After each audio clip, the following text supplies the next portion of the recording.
যেই মেহেদী হাসান মিরাজ পেয়েছেন টুর্নামেন্ট সেরার পুরস্কার।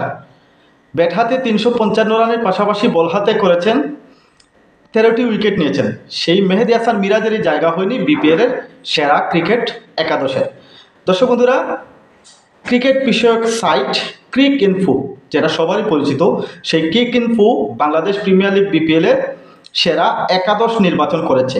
আর সেই একাদশে জায়গা হয়নি টুর্নামেন্ট সেরা অলরাউন্ডার মেহেদী হাসান মিরাজের। দর্শক বন্ধুরা, ক্রিক ইনফোর একাদশে কারা কারা আছেন সেটাই এখন আপনাদেরকে জানিয়ে দেওয়ার চেষ্টা করব। এই একাদশে দেখা যাচ্ছে তামিম ইকবালকে অধিনায়ক করে এবং তামিম ইকবালকেই দলের ওপেনার করে তারা একাদশটি ঘোষণা করেছে, যেখানে তামিম ইকবালের কিন্তু ফাইনালে সেই 29 বলে 54 রানের ইনিংসটা ছিল অনেক কার্যকরী। এছাড়াও তামিম ইকবালের সঙ্গে ওপেনিংয়ে রাখা হয়েছে আরেক ওপেনার মোহাম্মদ নাইম শেখকে, যিনি টুর্নামেন্টের সেরা ব্যাটারের পুরস্কার জিতেছেন এবং 511 রান করেছেন 14টি ম্যাচে। এছাড়াও 3 নম্বরে রাখা হয়েছে সিলেট স্ট্রাইকার্সের হয়ে খেলা ইনফর্ম ব্যাটার জাকির হাসানকে। 4 নম্বর পজিশনে রাখা হয়েছে একজন বিদেশিকে, তিনি চিটাগাং কিংসের হয়ে ফাইনালে খেলেছেন সেই গ্রাহাম ক্লার্ককে।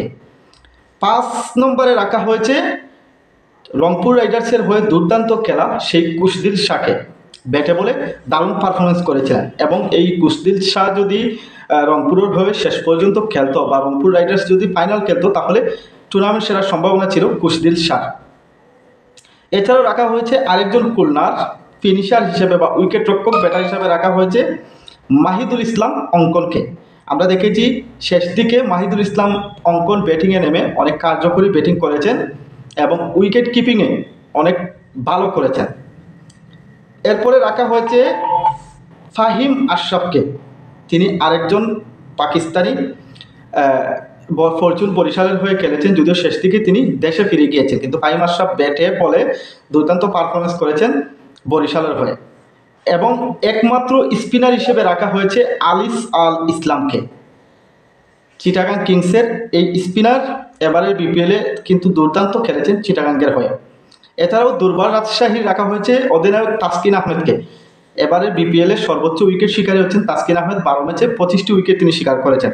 এছাড়াও আছেন চিটাগাং কিংসের খালেদ আহমেদ এবং রংপুর রাইডার্সের বিদেশি ক্রিকেটার আকিব জাভেদ, আফগানিস্তানের ক্রিকেটার সেই আকিব জাভেদকে রাখা হয়েছে পেস বোলার হিসেবে, যেখানে 4 জন বিদেশি সহ 7 জন বাংলাদেশিকে রাখা হয়েছে, যেখানে সবচেয়ে বেশি প্লেয়ার ছিলেন চিটাগাং কিংস, খুলনা টাইগার্স এবং ফরচুন বরিশালের।